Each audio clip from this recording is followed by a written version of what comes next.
जय श्री राम। आज का विषय है आर्यभट्ट। आर्यभट्ट का जन्म 21 मार्च रविवार सन 1499 में हुआ। तब भारतवर्ष में गुप्त साम्राज्य था।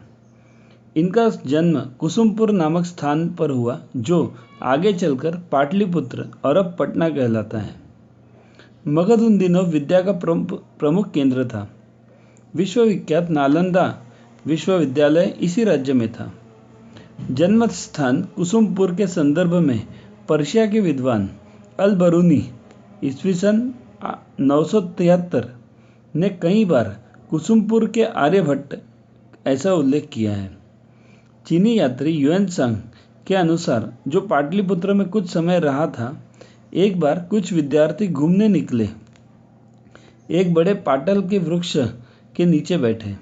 उनमें से एक विद्यार्थी को व्याकुल देख शेष लोगों ने उसे प्रेम पीड़ा जान उस पाटल वृक्ष की पुष्पों से युक्त डाली तोड़कर वधू बनाकर मित्रों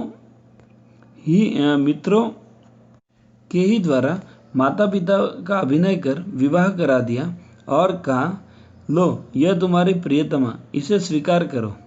सभी विद्यार्थी तो घर गए, पर इसने आने से मना कर दिया। रात्रि में पेड़ के नीचे प्रकाश पैदा हुआ।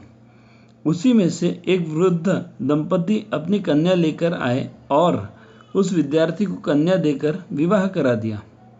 1 वर्ष बाद नूतन दंपति के द्वारा पुत्र हुआ। जब विद्यार्थी अपने घर को चलने लगा, तब उस वृद्ध ने एक विशाल नगर का निर्माण किया। वही पाटलिपुत्र कहलाया। आर्यभट्ट ने काल का विभाजन बड़े सरल और सटीक ढंग से किया। एक कल्प माने 14 मनवंतर, यानी 1008 महायुग। एक मनवंतर माने 72 महायुग। एक महायुग माने 43,20,000 वर्ष। सतयुग माने 17,28,000 वर्ष। त्रेता युग माने 12,96,000 वर्ष। द्वापर युग माने 8,64,000 वर्ष व कलयुग माने 4,32,000 वर्ष का है। आर्यभट्ट ने आर्यभट्टियम नामक ग्रंथ श्लोकों में लिखा, जिसमें 121 कुल श्लोक हैं। गणितवाद में 33 काल क्रियाधार में 25, गोलापाद में 50 व अंत में दशगीतिका में 13 श्लोक दिए हैं, जो सूत्र की फलश्रुति हैं। किसी वृत्त के व्यास तथा उसके परिधि के घेरे के प्रमाण को आजकल पाए कहा जाता है।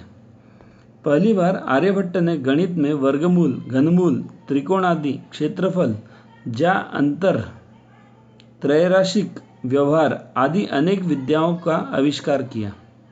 अकबर के दरबार के मंत्री अबुल फजल ने आईने अकबरी में लिखा है, यूनानियों को हिंदू द्वारा पता लगाए गए वृत्त के व्यास तथा उसकी परिधि के मध्य के संबंध की जानकारी नहीं थी। इस बारे में ठोस परिज्ञान प्राप्त करने वाले हिंदू ही थे। आर्यभट्ट को ही पाई यानी पाई का मूल्य बताने वाला प्रथम व्यक्ति बताया गया है। आर्यभट्ट ने ही पहली बार बताया कि पृथ्वी का आकार गोल है और अपनी कक्षा के चारों ओर घूमती है, अर्थात चक्कर लगाती है। नक्षत्रीय चलन के परिवर्तनों का भी विवेचन किया। सूर्य सिद्धांत नामक ग्रंथ में ग्रहण के कारणों की सूक्ष्म विवेचना करते हुए स्पष्ट रूप से प्रतिपादित किया कि सूर्य ग्रहण और चंद्र ग्रहण राहु केतु राक्षसों से नहीं, अपितु पृथ्वी की छाया चंद्रमा पर और चंद्रमा की छाया चंद्र पर पड़ने से चंद्र और सूर्य ग्रहण होता है। आर्यभट्ट ने गोलपाद 49 में लिखा है, ज्योतिष शास्त्र में सत्य ज्ञान रूपी उत्तम रत्न सत्य और असत्य के मिश्रण रूपी समुद्र में डूब गया था। मैंने बुद्धि रूपी जहाज पर चढ़कर देवतानुग्रह से उसे उस समुद्र से निकाला है। आर्यभट्ट के जन्म के समय जैन और बौद्ध धर्म का बोलबाला था, परंतु अपने आर्यभट्टीय के प्रथम श्लोक में उन्होंने परब्रह्म की वंदना व समापन में स्वयंभू ब्रह्म की स्तुति की है। आर्यभट्टीय ग्रंथ की टीका प्रथम भास्कर सन 629, सोमेश्वर सूर्यदेव 1991, परमेश्वर 1380, मलैया 1480, नीलकंठ 1500, रघुनाथन 1597, विरूपाक्ष घटिगेप 1800, कोदंडराम 1807, कृष्णदास 1756 इन लोगों ने लिखी है। वराहमिहिर 587 व ब्रह्मगुप्त 628 इत्यादि के लेखों में से पता चलता है कि आर्यभट्ट की एक कृति जो खगोल शास्त्र से संबंधित थी, जिसे आर्यभट्ट सिद्धांत नाम दिया गया, जिसमें केवल 34 श्लोक थे।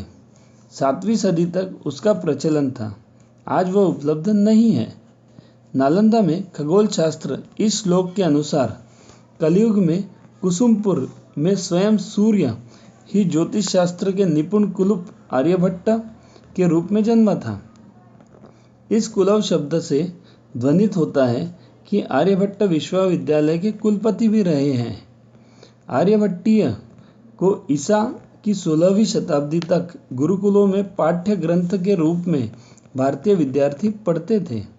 दक्षिण भारत में इसी मान्यता पर बने पंचांग वैष्णव पंथ में आज भी मान्य है। आर्यभट्ट की मृत्यु के बारे में कोई ठोस जानकारी नहीं है। शिकागो, अमेरिका में प्रकाशित होने वाली कृति के अनुसार ईस्वी सन 550 में उनका शरीर शांत हो गया। भारत सरकार ने 19 अप्रैल 1975 को निर्मित प्रथम कृत्रिम उपग्रह का नाम इन्हीं आद्य गणिताचार्य एवं खगोल शास्त्री के स्मृति में अंतरिक्ष में स्थापित किया। भारत माता की जय।